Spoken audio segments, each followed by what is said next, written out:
What's up, YouTube? Timmy's here. Now, of course, March just ended, so I'm of course gonna be doing my ranking of the films I saw in March.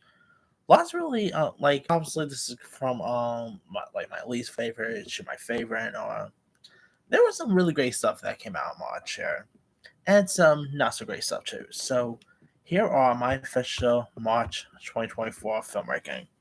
All right, number 28. I pretty much saw about 28 films in March, so that's a really cool. That's a cool record there. Coming in at now, the worst film I saw in March. This of course comes at number 28. Megamind versus the Doom Syndicate. Of course, this was on Peacock, and oh boy, now when they announced that they were going to do a Megamind sequel, I'm like, okay, could be cool and everything. Was disappointed when they announced that like it's not include like Will Ferrell and stuff. I'm like, okay, could this be any good? It was awful. Definitely one of the worst anime, maybe the worst anime film I've seen since the Emoji Movie. It's that bad. You know, this really doesn't go what made like the original Megamind great. It ignores the lore of that first Megamind. I'm like, yeah, of course they did the TV show, which I checked out a couple of episodes because I was curious. It's not so good either. So yeah, I'm hoping they do another Megamind. Like they just pull some sort of like Terminator or Halloween and ignore this sequel, and make this not canon, and just make a whole follow up to the original with Will Ferrell coming back and all. Because yeah, this just wasn't all that great. All right, now my other least favorite film of the year, coming in at number 27, is Imaginary. Now I was actually interested in this the trailers did look decent, but this just was completely garbage. It wasn't all that scary. Some of the performances wasn't all that great. It was like completely boring. I mean, second terrible Blumhouse film of the year, by the way, between this and Night Swim. I don't know what Blumhouse is thinking. I'm hoping they get back together because they've made some really great stuff. I'm hoping their next project, wherever they have cooking up next, is better because I've always liked Blumhouse, but lately it seems like they've been struggling there. I did not mind Five Nights at Freddy, obviously, but some of their other stuff just has worked out, and this one really showed up. All right, um, coming in at number 26, another film I was like, I actually just saw this on Easter, by the way, on Easter Sunday. Now, my other least favorite film of the year, or of March, I should say, is Easter Bloody Easter. Of course, I actually just saw this on actual Easter Sunday, which was of course last night. If you guys don't know much about the story here, when a bloodthirsty jackalope starts a fluffy murder spree at Easter time, a Texas housewife fights to the death to save her husband and discover the creature's true identity before her town is destroyed forever. The performances in this is awful. It has some cool kills in it. I didn't mind the kills, but that aside, the characters I didn't care much about. The performances aren't all that great. This definitely really feels like just a generic level B movie horror film, which I don't mind B level horror films if they're good. This one I can't get into. I mean, hopefully Eli Roth gives us a better Easter horror film down the line, but yeah, this one definitely didn't do anything for me. All right, my number 25th pick is first time female director. Now, this is directed by Chelsea Peretti, who you might remember from Brooklyn Nine-Nine fame. And if you guys don't know much about the story here, it's about a writer who steps in as a first time director to avoid putting the play she's written in jeopardy. Barely surviving rehearsal, she vents to her therapist and tries some unconventional tactics to wrangle her eccentric cast and make her play a success. Now you had some cool cast members in this too. You had like Megan Mullally was in this, Megan Stellar. You even had cameos by Chelsea Peretti's real life husband, Jordan Peele. You had some great talents on board on this. I really didn't find anything about this movie funny. It just really felt like I don't know, like a late night network TV comedy in a weird way. The jokes didn't land right. The writing wasn't that great. I mean, I'm hoping Chelsea Peretti directs another one. Hopefully that will be better.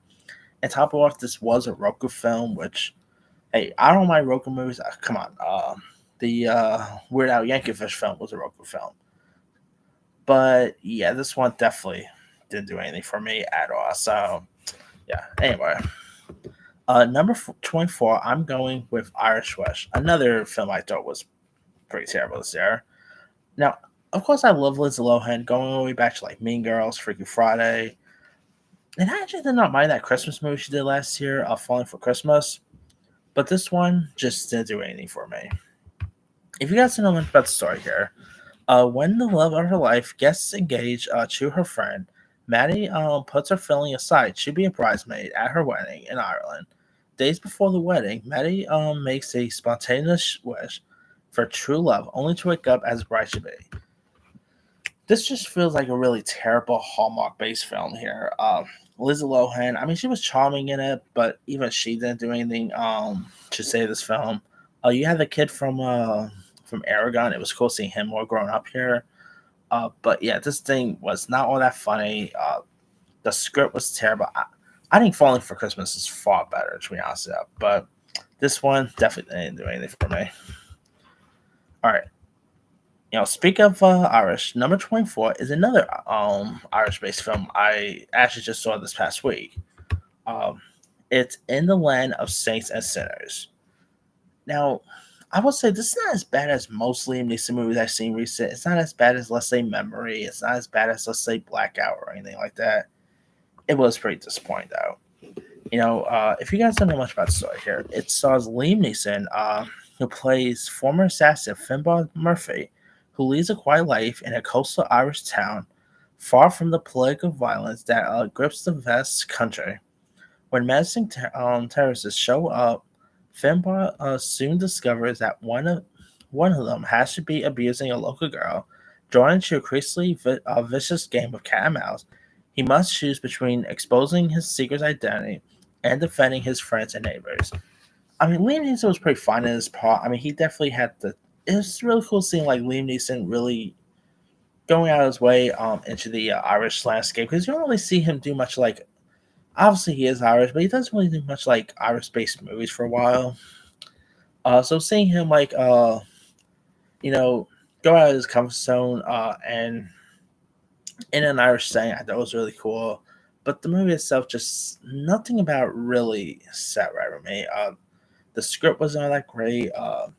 I did not really care much for the characters here. I mean, you had some cool cast members. Like you had Carrie Condon, Sarah Hines was also great in this.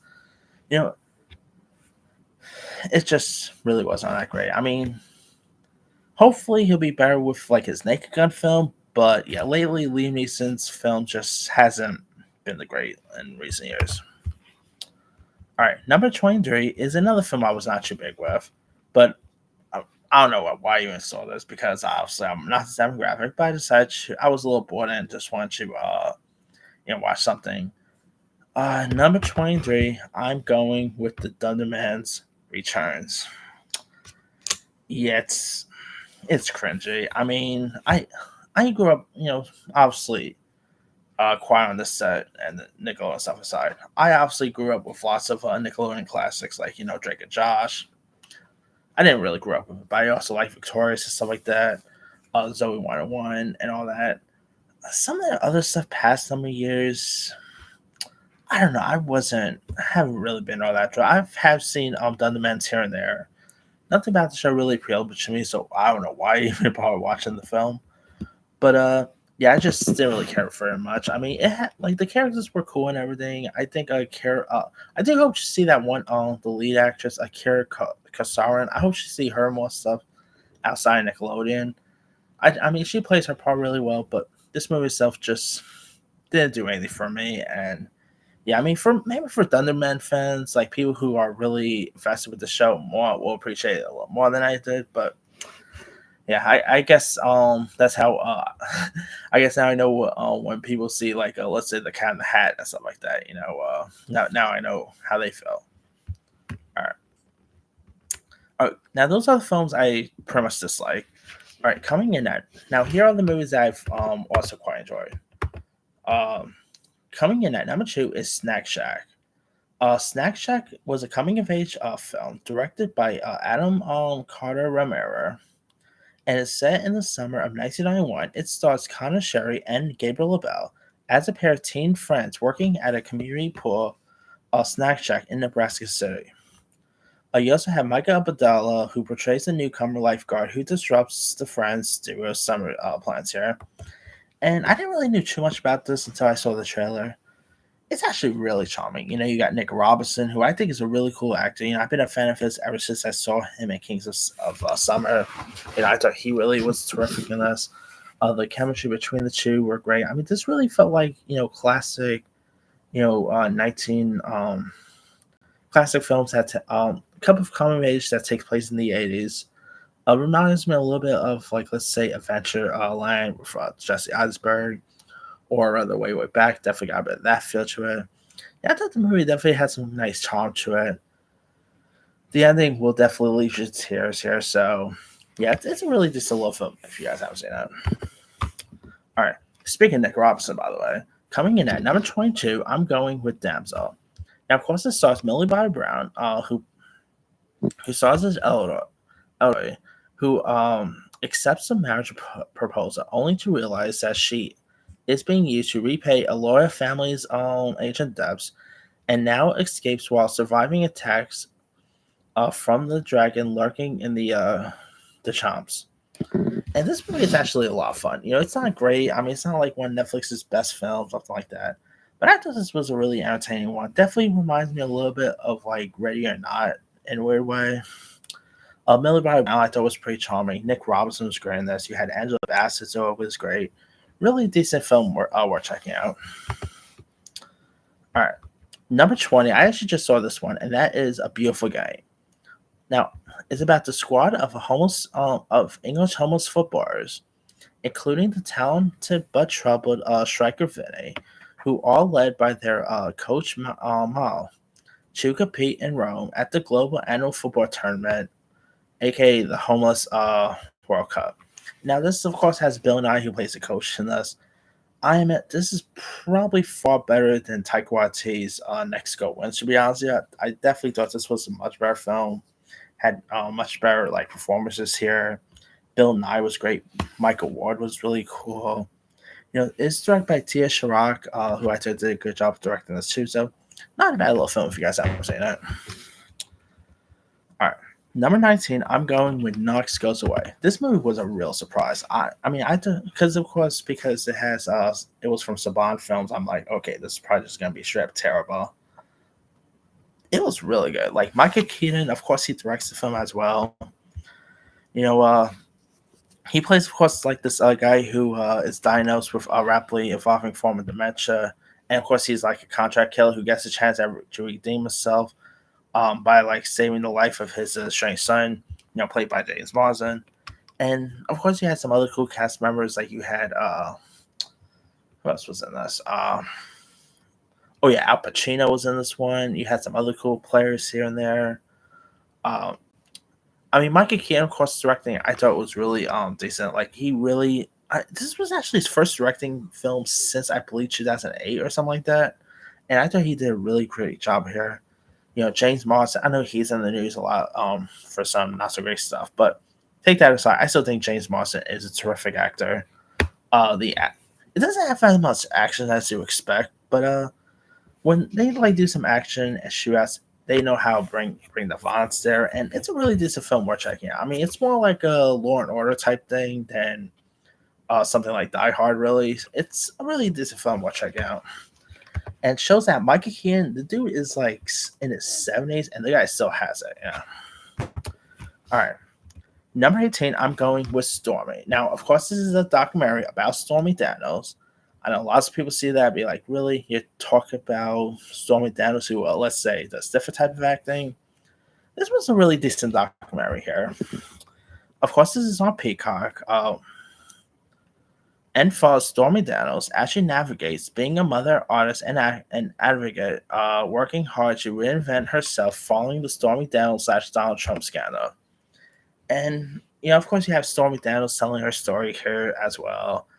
Uh, I thought it was a really decent documentary. Really showcased on who Stormy Daniels was and stuff that she had to go through. I mean, it's a shame what she had to go through. Like just hearing some of her stories of like what Trump supporters were telling her and the dress that they made sure is terrible.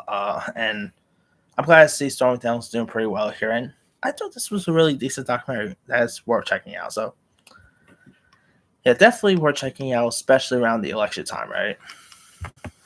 All right.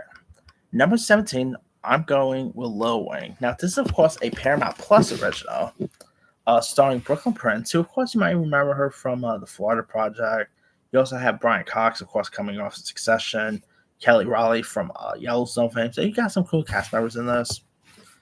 And if you guys don't know much about the story here, teenager Kathleen's parents have divorced. Her mother is ready to sell the family home. And a family friend gives Caitlin two pigeons, and in studying the details of pigeon care and racing. And of course, she learns that a pigeon breeder with a valuable racing pigeon lives nearby, and they decide to steal the pigeon. But the rightful owner finds her school bag on his roof and is able to like track her down. And of course, they decide to pretty much work with Caitlin to recover the pigeon here. And this was directed by Dean Elsewright, who also gave us that Power Rangers movie back in 2017. Brooklyn Prince, I think she came a really long way ever since I saw her as when she was like that little girl in the Florida Project. She was terrific in the Florida Project, by the way. Her chemistry with Brian Cox, I thought was great. You don't really see many movies about pigeons, so seeing a pigeon-based film was intriguing here. I mean, I thought it was a really decent flick. I watched it. I believe the last pigeon-based movie I've actually seen was Spice in Disguise, when Will Smith's character gets turned into a pigeon. That's probably the last major pigeon-based movie I've ever seen. Um, but yeah, this is definitely a really decent, charming film. Definitely has lots of heart to it. Brian Cox is great in this. Definitely give this a go if you guys haven't seen it.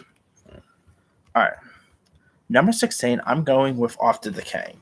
Another animal-based racing film here. And Mark Wahlberg, of course, was great in this. Of course, it's where like, Mark Wahlberg, plays like this adventure, this, person,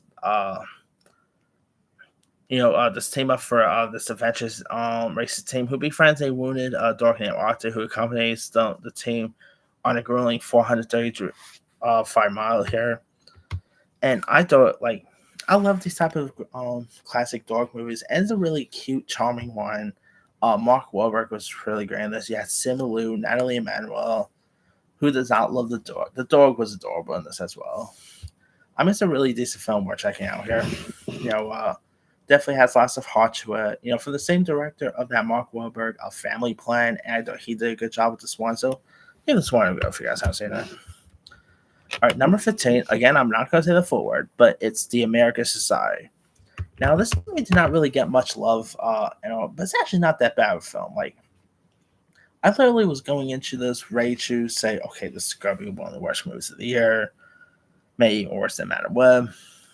I'm proud to say this is not that great. This is not that bad a film. It's not a great film or anything, but it's actually not a bad film in my opinion.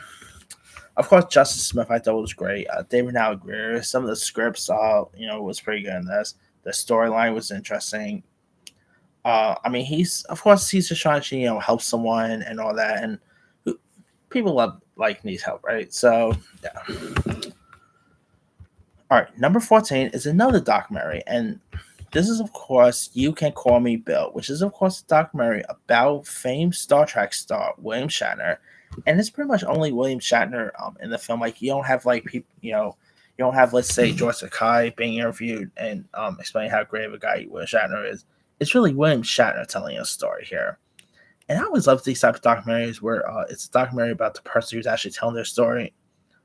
And I thought they did a great job with this. Like it really showcased on who William Shatner is, um, the cultural phenomena he had with Star Trek, and it's a really like if you're a fan of William Shatner, I highly recommend watching this one. It's a terrific. And there's other documentaries I want to check out this year, this month, but Never got a chance to, like, there was a Gene Wilder one. There's like one about Reading Rainbow. Never had a chance to actually see them this month. Hopefully down the line I will definitely catch them. But yeah. Anyway, number 13, I'm going with Shirley. This is based on Shirley Chisholm, who was the first Black woman to be elected in the U.S. Congress. And of course, you got Regina King. I don't think Regina King's really that much going to be a front runner for Best Actress or anything at the Oscars, but I still thought she was great in this. You had Terrence Howard, the late great Lance Reddick was great in this. Some great supporting players around, really showcase on who Shirley Chisholm was. It's a great timing, especially since we are in an election year. So, yeah, definitely go check out Shirley if you guys haven't seen that one. All right, number 12, I'm of course going with Immaculate. Immaculate was a really decent little horror film. Sydney Sweeney was great in this. It's probably a better Nun movie than the Nun film saw, to be honest with you. Very creepy. Lots of crazy stuff throughout the rest of the film. So definitely get that one to go if you guys haven't seen that.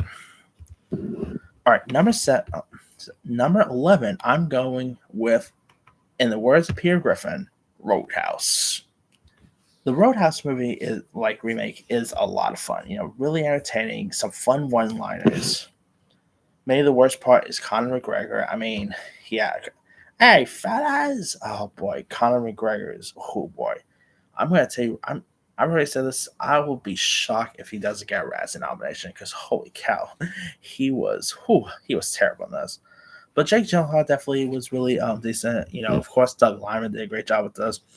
My biggest complaint is that it was not in theaters. I would love to have watched this on the big screen, but not every movie's my for theaters, I guess. All right, number 10. Now, these are, of course, my top 10 favorite movies of the month. All right, number 10, I'm going with Ricky Stanicky. Now, of course, Ricky Stanicky was directed by one of the Farrelly brothers, and this movie did not really get much love, but I thought it was really fun. Of course, Zac Efron was great. John Cena, I really stole lots of scenes. William H. Macy was fun. Jermaine Fowler, I really had a fun time with this one a lot. I mean, this is pretty much a better imaginary-based film than the imaginary horror film we just had, Even though he wasn't really an imaginary friend, but still. All right. Number 9, of course, I just saw this past week, and that is Ass Blast City. Of course, this is the EMT film starring Sean Penn and Ty Sheridan. In preparation for medical school, Ollie, played by Ty Sheridan, joins veteran paramedic Gene Witkowski on a drive to New York City. This is a really decent film. I mean, it's not really that much of an action film or anything like that, like the trailer suggests, but definitely has some crazy thrill rides throughout. The chemistry between Ty Sheridan and Sean Penn, I thought was great in this. Seeing Mike Tyson, this was pretty fun here. Catherine Waterston was pretty decent. Really good little film if you guys haven't seen it. Really showcase how serious first responders jobs really are, and here it really shows that. All right, number 8, I'm going with Kung Fu Panda 4. I mean, I just thought this was a fun one. I mean, it's not the best out of the franchise or anything, but it is really entertaining. Worth checking out nonetheless. Jack Black, of course, voicing Po was great. Viola Davis as the chameleon was great. Seeing some of the Kung Fu Panda villains popping up was really fun too. I just thought this was a really entertaining one, and it's doing pretty well. So we're probably going to see more Kung Fu Pandas down the line. Hey, even haters of this can't deny this is far better than Megamon sequel, right? All right.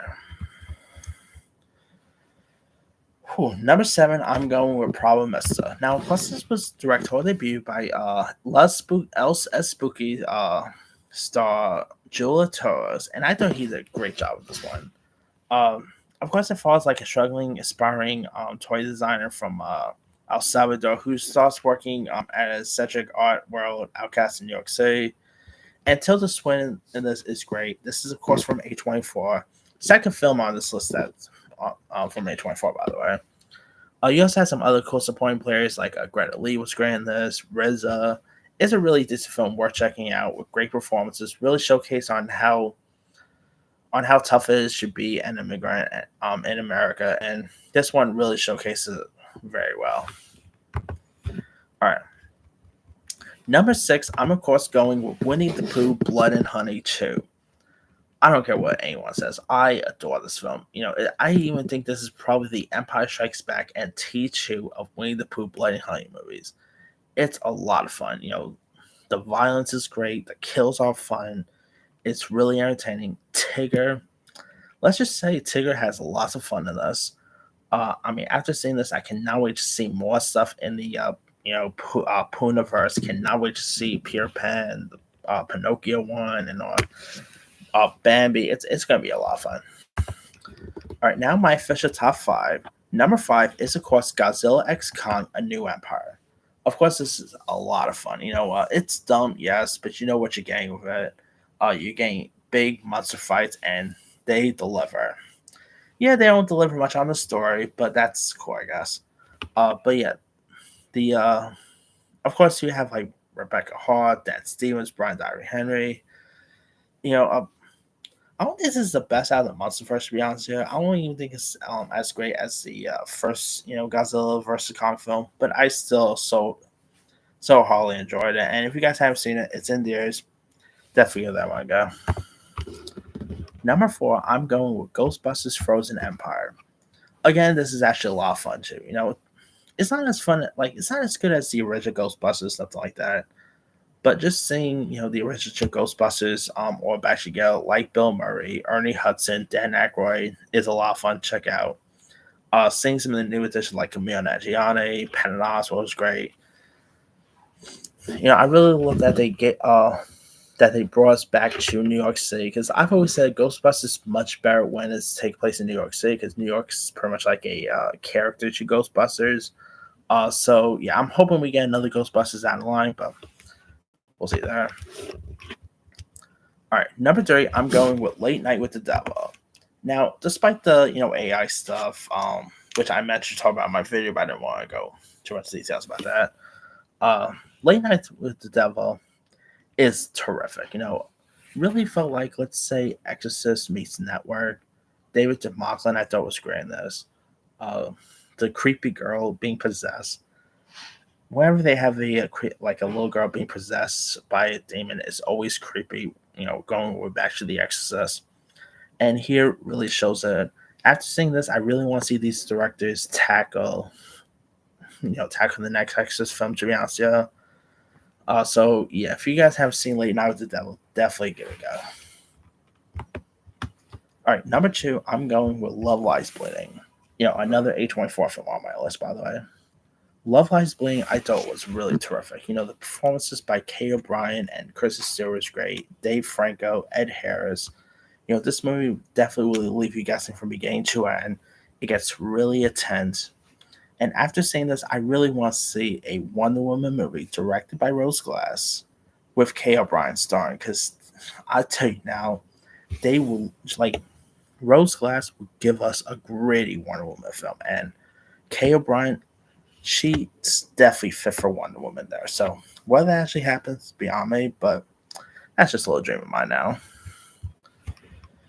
And of course, the best film of the month is none other than Dune Part 2.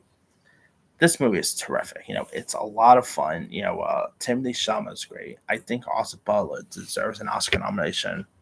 The visuals is great. Denis Villeneuve did a great job with this. It's a terrific one. Like, definitely the Empire Strikes Back of the Dune films here.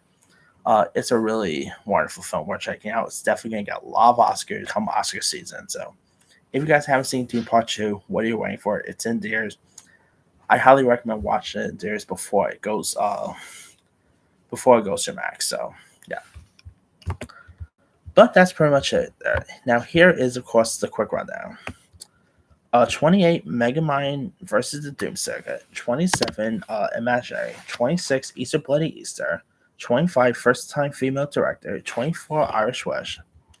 24, In the Land of Saints and Sinners.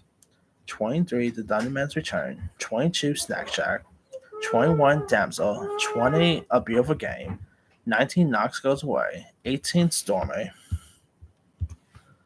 17, Lil Wayne. 16, After the King. 15, The American Society.